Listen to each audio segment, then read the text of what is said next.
మంచోడు సబ్జెక్ట్ ఉన్నట్టు. కాకపోతే ఏంటంటే ఆయన వ్యాపారం అయింది, ఎలక్షన్స్ టైంకి వచ్చి కూర్చుంటే కుదరదు. ఇప్పుడు కేసీఆర్ నాని, కేసీఆర్ చిన్ని ఇక్కడే కూర్చుని రోజు రాజకీయాలు చేసుకుంటున్నారు. ఎవరు గద్దె రామ్మోహన్ అట్ట చేసేవాడు కదా, ఉపేంద్ర అట్ట చేసేవాడు కదా, లగడపాటి రాజగోపాల్ అట్ట చేసేవాడు. వ్యాపారాలు ఉంటాయి, నిరంతర రాజకీయం చేయాలి.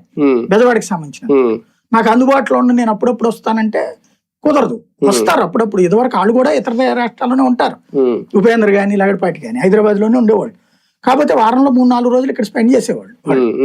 ఇప్పుడు అట్లా కాదు కదా, వీళ్ళు వచ్చేటప్పటికి మన పెంబసాని లాగా ఢిల్లీలో ఉంటుంటారు, అప్పుడప్పుడు వచ్చిపోతుంటారు. బట్ ఇక్కడ పెంబసాని గ్రౌండ్ లో ఎప్పటికప్పుడు ఫాలోఅప్ చేసుకుంటున్నాడు అతను. అక్కడ కేసీఆర్ చిన్ని కూడా ఒక సిస్టమేటిక్. నాకున్న సమాచారం ఏంటంటే వాస్తవంగా కేసీఆర్ నానికే సీటు కూడా కంటిన్యూ అయ్యి ఉండేది. అయితే 2019 ఎన్నికల్లో తెలుగుదేశం దారుణమైనటువంటి ఓటమి జరిగాక నాని చంద్రబాబు దేవి కలవడానికి వచ్చారట. వచ్చిన టైంలో లోకేష్ తో అసభ్యకరంగా మాట్లాడారని, అదేంటని అంటే లోకేష్ అభినందించాడట నాని.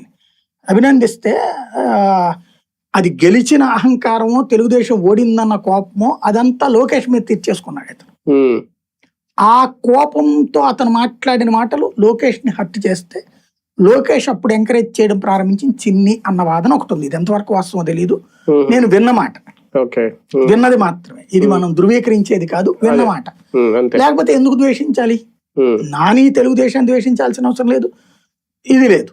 ఇంకోటి ఏమంటారు, నాని చెప్పినట్టు నాని ఎమ్మెల్యే సీట్లని